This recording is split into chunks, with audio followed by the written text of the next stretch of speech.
All right, gang, can I have your attention, please? Today, I want to begin with what we ended with yesterday. This was right at the end of the hour, but I think this is pretty significant that we should talk about this before we walk on to the next thing.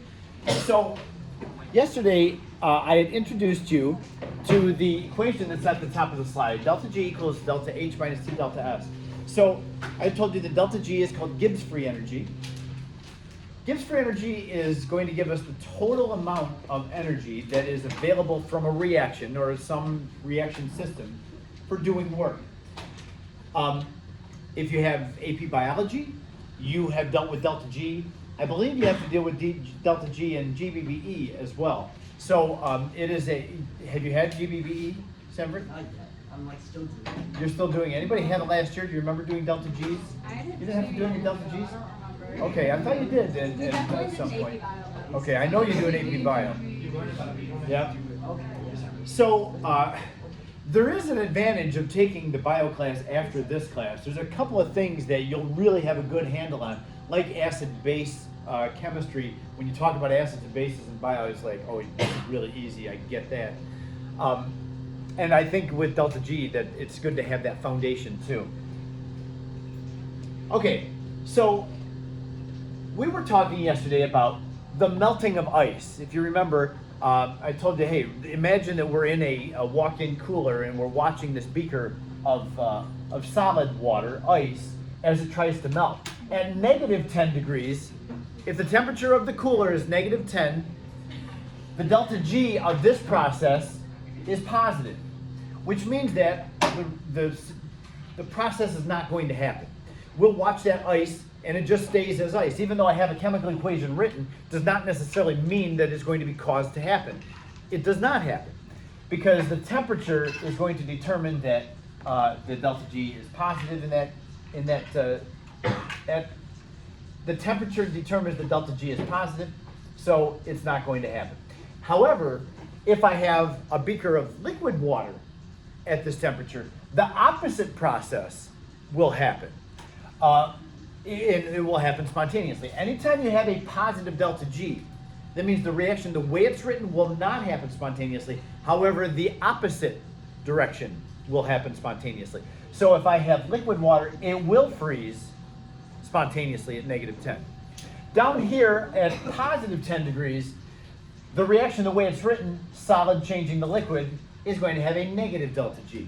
The negative delta G means it's going to happen. So you can see that the same reaction at a different temperature will be spontaneous. I purposely saved, both yesterday and today, this middle temperature, the 0 degrees Celsius, for last. So we can see that negative 10, it's going to be spontaneous in the opposite way. Positive 10 degrees, it's going to be spontaneous in the way that it's written. But at 0 degrees, delta G would be 0. Now, if you actually calculated it, you got like delta G is 0.3 or negative 0.3. It's close enough to call it 0. I'd have to have used a lot more sig figs to get a delta G that actually gives us 0, a 0 value. But what does it mean for delta G to be 0? Only if delta G is negative is a reaction going to be spontaneous. So if you have a 0 delta G, it means there is no motivation for the reaction to make any products. And there's no motivation for the reverse reaction to happen either. So when delta G is 0 for a reaction, then there is not going to be any push for it to go either direction. That means it doesn't do anything. So that's what happens at a phase change temperature to the actual phase change. If I have at 0 degrees a beaker of ice and a beaker of water, and they're both present in this cooler at 0 degrees, the ice beaker will not melt, the water beaker will not freeze. It's not going to go to the right and it's not going to go to the left. If I have a beaker that's half filled with ice and then the other half is water, there's half and half, some of each in the same beaker. That's just going to stay the way it is. The ice that's in there is not going to melt. The water that's in there is not going to freeze. That's what we call in chemistry equilibrium. When the reaction could proceed one way or the other, but it doesn't, because the delta G value is 0. And specifically, equilibrium means that delta G for the reaction at that temperature is 0. Now, I'm using terms like favorable and unfavorable when I'm describing the delta H and delta S in this slide. I know that those terms were in the reading assignment too, and I had people coming up yesterday morning asking, well, what does it mean by favorable and unfavorable? I mentioned this yesterday, I want to say it again because you'll hear those terms quite a bit. Delta H is, remember, the heat involved in a chemical reaction. The heat that's either given off or taken in. Nature favors reactions releasing some of the stored energy that they have in them. So an exothermic reaction is favorable. Now when we look at delta G,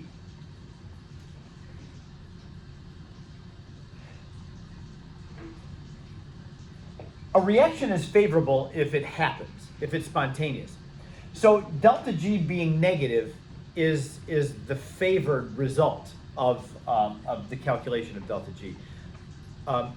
Again, matter tends to become more stable when it can get rid of some of its stored energy. So that is what negative delta G means. It's getting rid of some of the energy that it has stored in it. So what does it take for delta G to be negative? It takes this term over here to be negative, but there's 3 terms in there. Now the temperature is not going to affect delta G. I should say, the temperature is not going to affect the sign on delta G because it's always positive. It's a Kelvin temperature, so it is being subtracted there. So, but the sign on delta H and delta S are what can vary. So delta H, if it's negative, it helps delta G to be negative. So it's favorable for delta H to be negative in a reaction. And that's why I say here, the positive delta H is unfavorable for this reaction. Delta S, we have a solid change into a liquid. The water is becoming more disordered as it melts down, so that you can see the delta S is positive. Well, mathematically, take a look at this. If our objective is for delta G to be negative, to make a spontaneous process, the sign on delta S should be positive to help delta G to be negative. If you have a positive value for delta S, you're subtracting it, and of course temperature is positive all the time because it's in Kelvin. So a positive temperature and a positive delta S are being subtracted. That helps delta G to be negative. That's why the delta S being positive is favorable, because it helps delta G to be negative.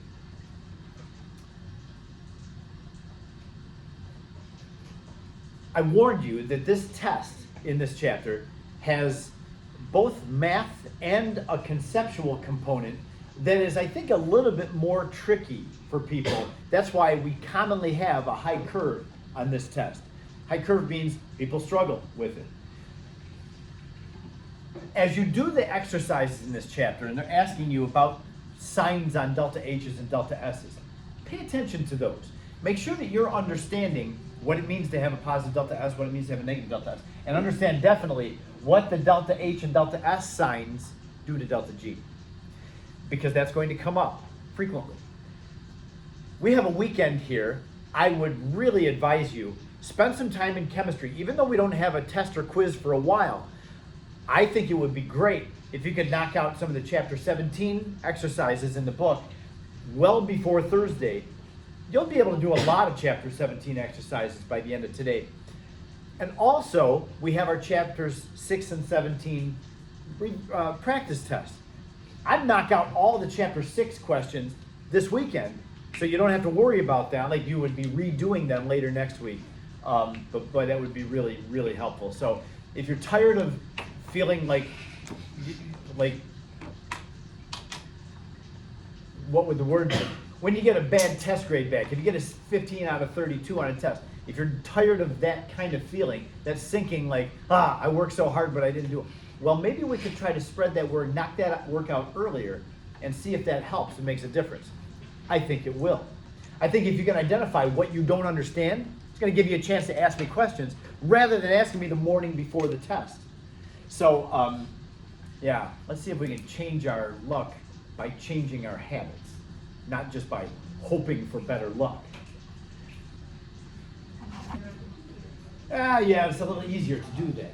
Yeah, especially when YouTube calls, right? You need to answer. YouTube. YouTube? Yeah, like when your phone calls you to look at Instagram or to look at YouTube or to look at Snapchat, that kind of thing. This slide is, this is one that you're going to need to refer to, and I'll be talking about this slide a number of different times. There's a number of homework exercises and practice test exercises that are going to require you to understand what delta H and delta S do to delta G. So at the top of the slide, we see our Gibbs free energy equation. Delta G equals delta H minus T delta S. We know that a reaction will be spontaneous if the delta G is negative. So we also know that delta G is equal to these two things being subtracted. So we need to definitely know how the signs on delta H and delta S will contribute to delta G being negative. So I want you to keep in mind, our frame of reference is going to always be that we want a reaction to be spontaneous. I mean, you're going to get lots of questions. Is the reaction spontaneous? Well, you need delta G to be negative. Whatever the value is, it doesn't even matter as long as delta G is a negative term. Oops. So, if delta H is negative, negative, and if delta S is positive, that's our first scenario. A negative delta H and a positive delta S. Oops. Both these terms are going to help delta G to be negative. If we want delta G to be negative, we would like a negative delta H, because that's getting us a good start to having a negative delta G. And a positive delta S is being subtracted. It makes delta G more negative as delta S is positive. So a negative delta H and a positive delta S are going to make for a delta G being negative at any temperature. Remember, the temperature is always positive because it's a Kelvin temperature. So no matter what the temperature here is, a negative minus a positive number is going to give you a more negative value. And so these are the most ideal conditions, or the most ideal factors for a spontaneous reaction. A negative delta H and a positive delta S. The second scenario has one of the terms being favorable, the delta H term. The delta S term, however, is unfavorable. Now I'm going to go ahead and mark that. I'm going to say, okay, in my next scenario here, I'm going to put, that doesn't look very good, FAV, for favorable and unfavorable here. Why? Because if we look at the signs on this now, I'm going to erase this one. This is negative this time. If we have a negative delta H, that's helping delta G to be negative. But the negative delta S is not helping delta G to be negative because we're subtracting a negative, and this term is making delta G more positive. So the reaction will be spontaneous if delta G is negative, and that means that the delta H term has to dominate. The delta H term has to be bigger than T delta S because this term is negative and this term is positive. The negative term has to win. Yes? So would something like the formation of ice fall in between that category? Both those terms were positive. It would be this, right here, this one. Because we saw that in here, the delta H and the delta S are both positive. I'm talking about the reverse, liquid to solid. Oh, yeah, I'm sorry. What did you just say? Water to ice? Formation Did of you say ice. the formation of ice? Yes, I'm sorry. Yes, I was thinking of ice melting when you said that, but you're talking about freezing water. Yes, so that would be the freezing of water. Yep. So water freezes, as you know, at low temperatures spontaneously. Exactly. And that releases the countries. Yes. Yep. Yep. So yeah, since the delta H has to dominate, this is only going to be spontaneous if the temperature is low. We've got to keep this number smaller than the negative delta H to make delta G negative. In the third scenario, we have an unfavorable delta H and a favorable delta S. So delta S being positive is going to help delta G to be negative. Let's make those both positives now. So a positive delta H does not help delta G to be negative. But a positive delta S does help delta G to be negative. So we need this time, in the third scenario, this term has to dominate. So this is only going to give us a positive or a negative delta G if the temperature is high. We need a high temperature. And so that's why I say it's only going to be spontaneous where delta G is negative at high temperatures. Where that favorable delta S term dominates, or T delta S. And finally, in our fourth scenario, this is just a bad shot all the way around because a positive delta H is not going to help delta G to be negative, and a negative delta S is not. You're subtracting a negative, so we're starting with a positive number, and it's getting more positive with the T delta S term. So the delta G is not, it doesn't have a chance to be negative if we have a positive delta H and a negative delta S. So I know there's a lot of signs and words with this, but conceptually we're going to do very well to understand this and how the signs on delta H and delta S affect delta G. So maybe it will help for me to label whether those signs are favorable or unfavorable.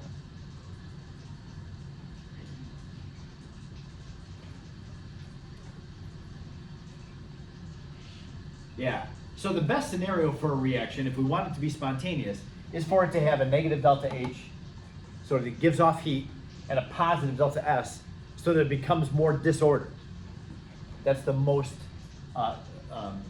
ideal situation.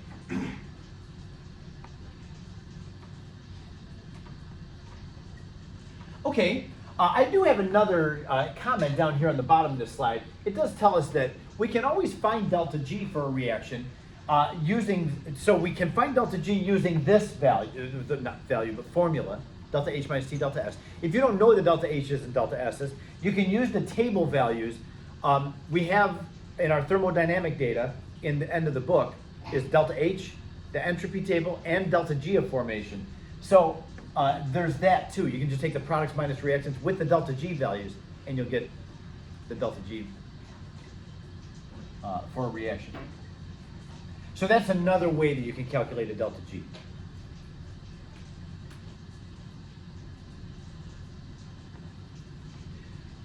I want to present to you a third way to find delta G. This one is only going to apply to gas phase reactions, or any reaction that has at least one gas in it. But generally it's for gas phase reactions.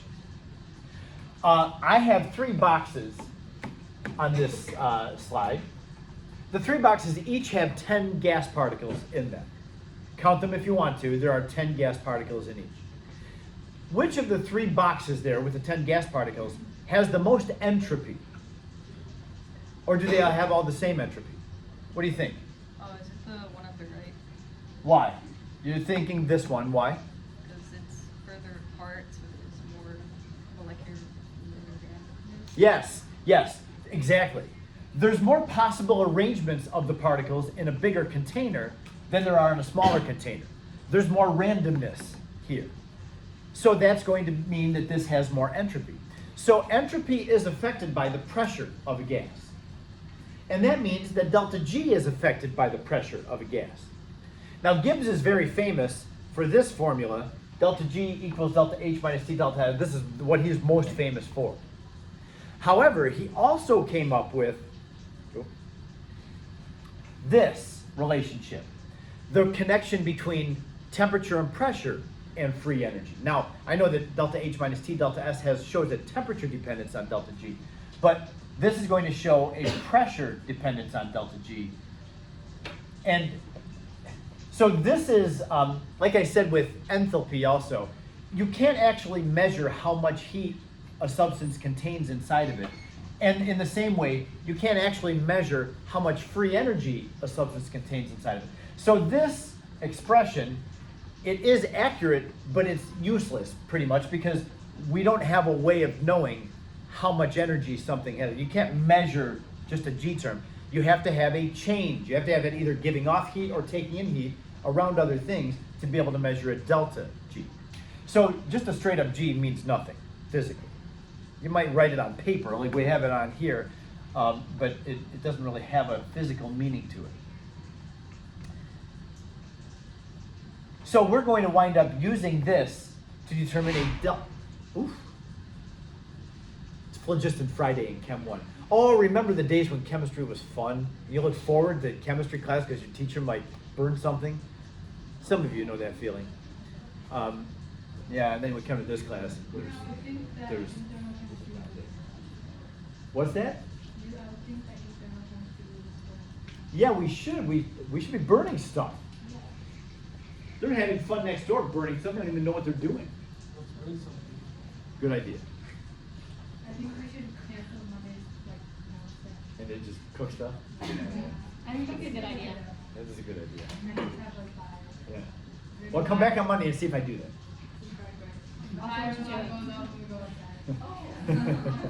Then you complain about it being too cold. I'm not doing it. Okay. Before we go on to the next thing, I'm going to have a derivation. You're going to love it. It's going to be lots of fun. Better than like watching stuff burn. This term, I have mentioned before what that degree sign means.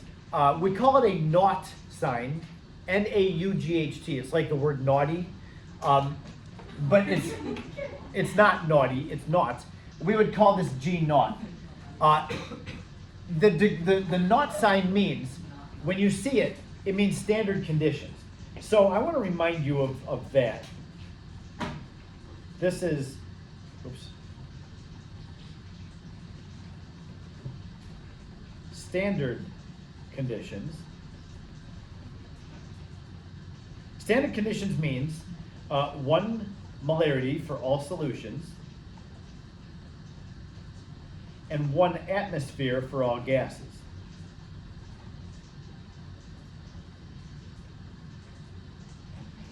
Also, and generally it means 25 degrees Celsius too, but it turns out that this term can be temperature dependent as well.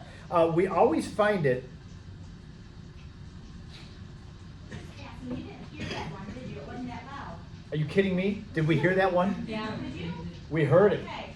And- It did blow the ceiling tile up. Like, I could see, I was like, I actually. I wanna go to their. Okay, now my class is going to wind up over there on Monday. They have asked me now, because we're talking about thermochemistry and thermodynamics, and they said, how about we just burn stuff because we're talking about thermo? I didn't burn, like, I mean, like, I didn't have the tape one, so I didn't get the nice, campfire Oh, you didn't get the smell. nice smell, You yeah, might get it yeah. next hour with your I hope so. It was fun. I just didn't know. Well, the thank you volume. thanks for the tease. I didn't know if I should do it again to make it louder. I don't know, but it's okay. Do it again. Do it again. And let us know. Well, there you have it. There you have it. Well, what do you want people to do? Do it for these students, even though they can't see it. Okay. No, I mean do it next door but so we can hear it. Can we not go in there for 2 seconds? Can we just go see it? Yes, we cannot. That was your question. Can we not? And the answer is yes. It's not for standard conditions, it's not temperature Celsius, so can we assign a temperature to it?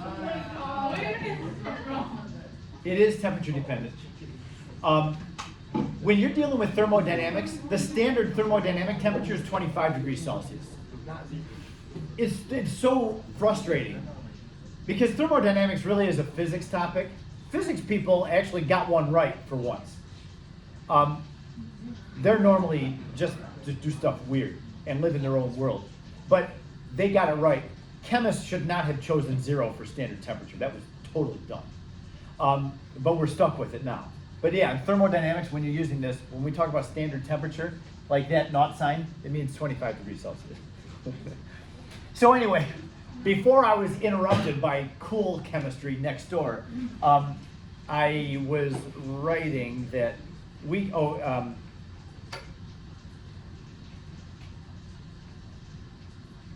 have to do the products minus reactants in the with the delta G values in the appendix of the book. So yeah, you can always find the standard delta G for a reaction. It's a constant value. As long as the temperature is 25 degrees, it's constant.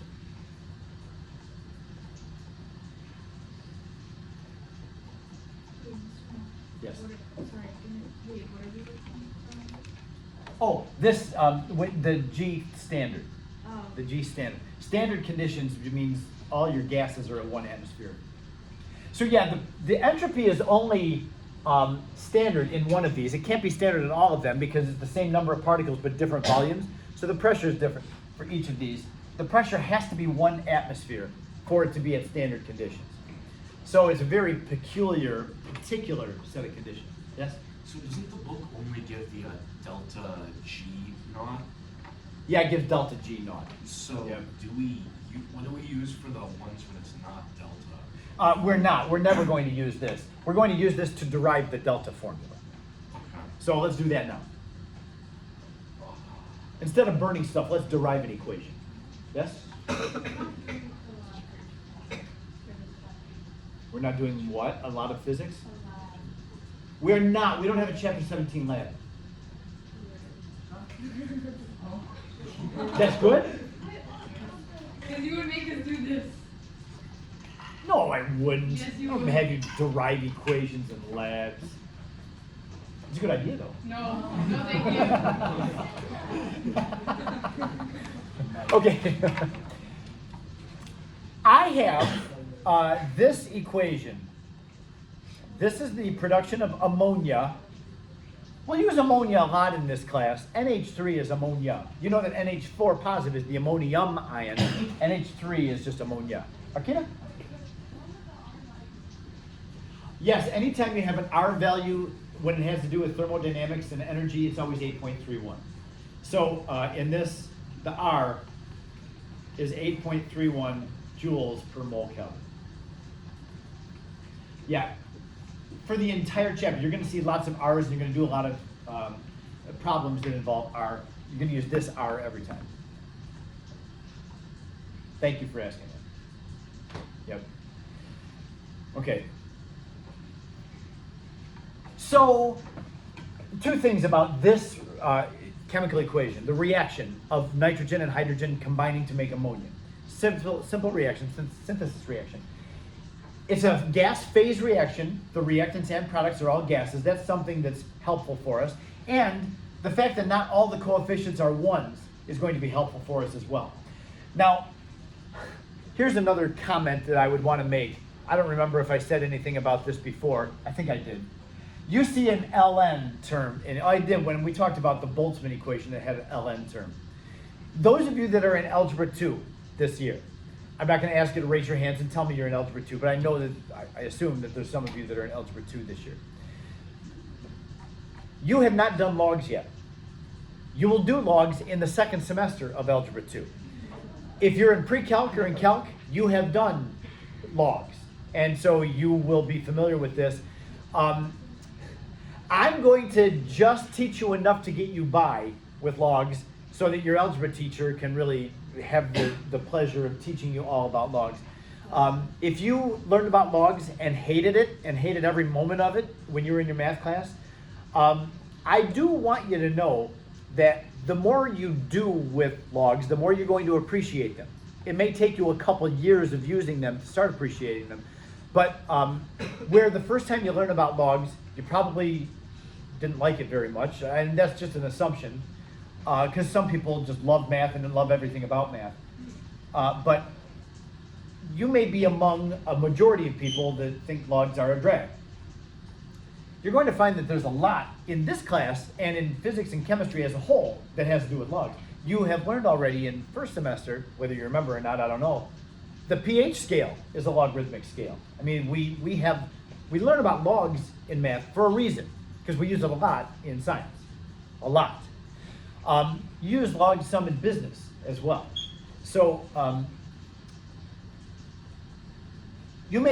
I tell you all that to say, number one, Algebra 2 students, I'm sorry that we have to introduce logs before you've learned about them. But the second thing is, try to have an open mind about the usefulness of log and natural log, because it does have a place. There's a reason that we have them and that we learned about them. So be open to the idea that you might actually end up appreciating them and, dare I say, enjoy problems involving logs. You might. Open-mindedness. All right. Okay, so having said that, here is our derivation. I have the free energy of nitrogen in this expression, the free energy of hydrogen is in this expression, and the free energy of the ammonia is in this expression. Notice I've color-coded it. We know that no, so far we haven't seen any delta G terms with this whole RT, ln of P. We've only seen absolute free energy terms, which don't, like I say, have a physical meaning. What I would like to do is find a delta G for this reaction, a delta G. And what is the expression for delta G? So we have expressions given to us by Gibbs for the free energy of each of these things, but it's not the change in free energy. Here we have down here, this is getting us somewhere. The change in free energy of this reaction, delta G, is going to be equal to the free energy of the products minus the free energy of the reactants. So that's what I have here. Now, we do have some coefficients. There's a 2 in front of the product, so I've got 2 of the free energies of the reactants minus the total of the, I just said reactants, of the products, minus the total of the free energy of the reactants. One of them has a coefficient as well. Okay, now on the next slide is going to get really messy, but then I'm going to clean it up. Here we go. Oh, a couple things. Up here above. I have, this is just copied over from this. This and this are the same thing. Except I color-coded them according to my chemical equation up here, where nitrogen is green, hydrogen is red, and ammonia is blue. I'm going to keep that color coding because I think it helps us to see what's happening. Okay, so we know this, that G, not delta, sorry, that G is G standard plus RT times the natural log of the pressure. That's the free energy of each substance based on what its pressure is. So delta G of the reaction is this thing, and that's going to be equal to this. Well, the blue free energy of the ammonia would be equal to this. 2 times, it's got a 2 coefficient, G standard of ammonia plus RT times the natural log of the pressure of ammonia. So there's G of the ammonia. That is right there. That whole big nasty thing is G of the ammonia. Now we have to subtract off the other 2 things, which I will also color code. Oh, you know what? I'm going to make brackets here and all the way over here. Okay, we're going to fit everything in. So the free energy of the nitrogen would be G standard of the nitrogen plus RT natural log of the pressure of nitrogen. And then that gets added to 3 times the free energy of the hydrogen, which is 3 times standard free energy of the hydrogen. Okay, plus RT times ln, oh, I'm going to be just fit it in there, times pressure of the hydrogen. There. It was really squeezed at the end. RT ln of pressure of hydrogen is what that is. Products minus reactants is all that we're doing, but we're using the expression that Gibbs gave us for the free energy of the products and reactants. So now let's see if we can do some algebra and tie this all together and make it with not so many terms. Well, it says distribute. Because I've got a 2 to distribute into some parentheses, I have a negative sign that I need to distribute to a whole bunch of things. Everything in the bracket needs a negative sign now. And a 3 that needs to be distributed into there. So I'm going to do all that in the next step. Still color coding. My ammonia is blue, nitrogen is green, and the hydrogen is red. I'm going to do both of those at once. So it looks like this. 2G, oh, so it's, fix this up. Delta G of the reaction equals.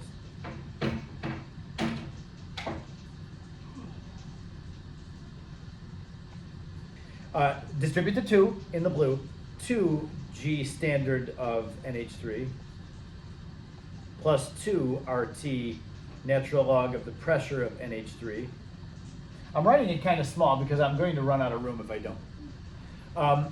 And then that negative sign is distributed. Everything in this brackets is positive, so now the negative sign is going to make everything in the brackets negative when I remove the negatives, when I remove the brackets, I'm going to distribute that negative sign. So it's minus G standard of N2 minus RT natural log of the pressure of N2 minus, distributing the 3 and making everything negative in there, 3 times the standard G of hydrogen minus 3 times RT ln of the pressure of hydrogen. Once again, just got it in there. Okay, so that's as messy as it's going to get. Now, let's do some algebra. It says, combine the delta G terms. So this term, and this term. What we have here is, I'll just go ahead and combine them. We're going to see what that turns out to equal. So I'm going to put all the G terms together, and then all the RT terms together at the end. And it's going to look like this. Delta G of the reaction equals blue 2G standard of NH3.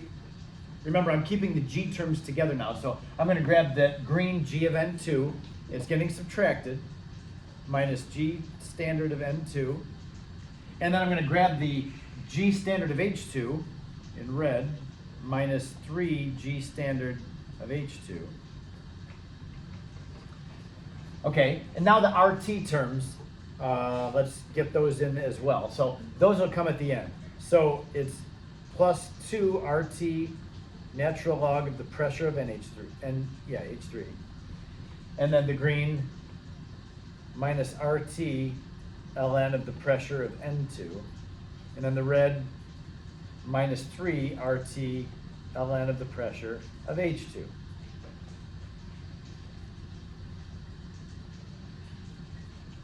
Looking at the first 3 terms, we have, and I also want to remind you, our reaction is N2 plus 3H2 yields 2NH3. This is our chemical equation. So when you look at the chemical equation and you see this right here, 2 times the free energy of ammonia minus the free energy of nitrogen minus the free energy of H2. Can we give that a name? Instead of writing all that, does that have a name? It's the product free energies minus the reactant free energies. What do we want to call that? Delta G.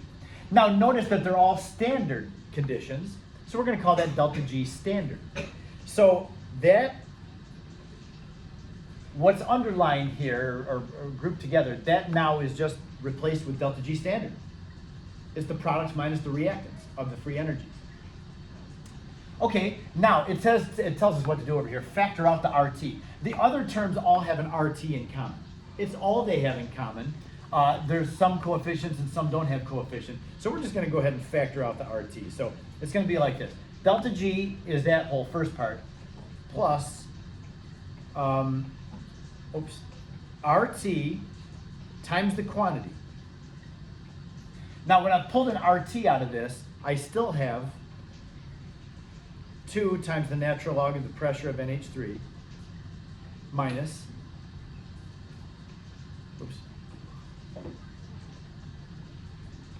RT has been pulled out of this, so it's just ln of the pressure of N2 minus, now the RT has been pulled out, but we still have the 3 in that term and the natural log of the hydrogen. So it's 3 ln pressure of hydrogen. Okay, scholars. So this is our expression right now. Delta G of the reaction equals standard delta G plus RT times this quantity. Those of you who have had Algebra 2 already, you're through it. You're either in pre-calc or in calc or something higher than that. Maybe like Genius standard math. The properties of logs. what do you do when you have a coefficient in front of a log? You can simplify that. Right, I see you're doing this, whoa, you're doing this with your hands. Do this, right? When you have a coefficient, do this. Yes, that's right. The 2 coefficient can be also the exponent on whatever you're taking the log of. Yep. So really, I'm going to rewrite this. We're going to take advantage of 2 different properties of logs. It's going to be, looks like, oops, I'm going to make this all black now. Delta G equals delta G standard plus the RT times the quantity, natural log of the pressure of NH3 squared minus the natural log of the pressure of 8N2 minus the ln of the pressure of H2 cubed. Yes? Mathematically, did I do okay? Another property of logs. When you take the natural log of A minus the natural log of B, what is that the same as? You can simplify that some. The natural log of A over B. Yeah? Yeah. So, I have 2 things being subtracted. So is it okay if I take the first term and put it over both these second terms? So I'll have 2 things in the denominator of my log. Okay, so it looks like this. This is the last time I'm going to write it. It's going to be nice and crisp. Delta G of the reaction equals standard delta G plus RT times natural log of the pressure of NH3 squared in the numerator over the pressure of N2 times the pressure of H2 cubed. When we take that ratio, the pressure of N2 squared over the pressure of, I just said that wrong, the pressure of NH3 squared, the product, pressure of the product squared over the pressure of the reactants, N2 and then H2 cubed. Get that, take the natural log of that whole quotient, and then multiply by RT and add delta G standard. That is our delta G of the reaction. So we started with that big long thing, and it has wrapped up, and this is still kind of obnoxious. It can be cut down just a little bit more too. I actually ended this in a little bit different place. So I'm going to rewrite what I just wrote. At the end up there, I'm going to rewrite it one more time.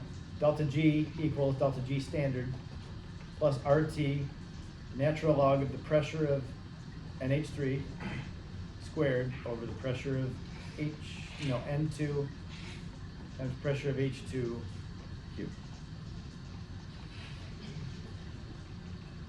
Now, why not? I'm going to rewrite it one more time.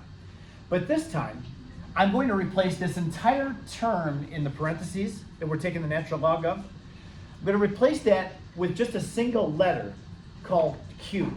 And I do actually have a definition of Q down here. Let's do this first. Delta G of the reaction equals delta G standard plus RT ln of Q. And as we see, I've got a name for it. Q represents the reaction quotient. The reaction quotient is the pressure of the products over the pressure of the reactants. And if there's a coefficient in front of a reactant or a product, then the pressure of those get raised to whatever the power of the coefficient is.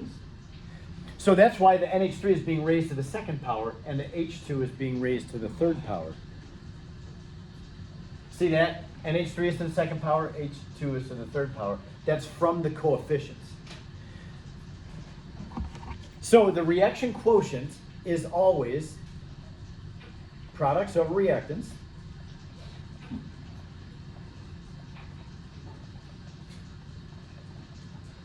it's only for gases. Now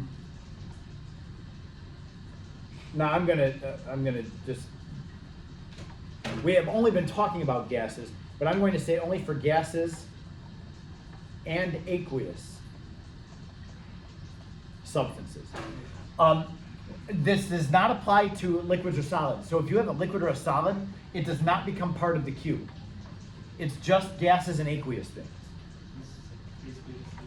This is the equilibrium constant. Yep. Also, coefficients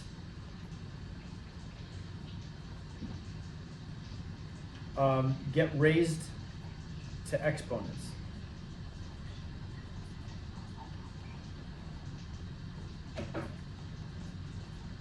Q is calculated exactly the way that equilibrium constant is calculated, if you can remember that.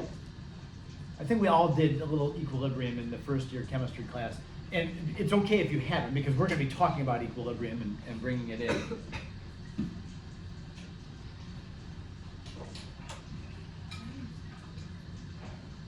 So when we use this thing, the delta G standard is something that you can just use the appendix of the book for and find. Take the chemical equation, take the products minus reactants of the values from that book, or that table, and you'll have this term.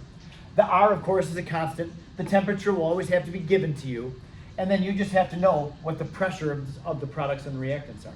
So let's talk about Q for a moment. When a reaction, do I have this on the,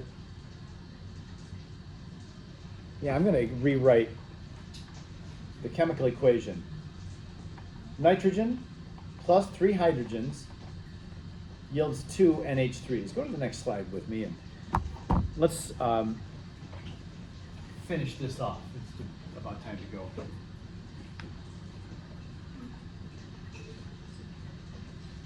So, at the beginning of a reaction, at the very beginning of a reaction, there are no products. So if Q is the pressure of the products over the pressure of the reactants, we should all agree that Q would be 0 at the beginning of a reaction. No matter how much reactant you have, the Q value has to be 0 because you don't have any products yet.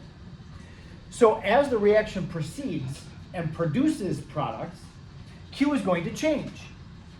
After a moment of the reaction happening, there will be some products.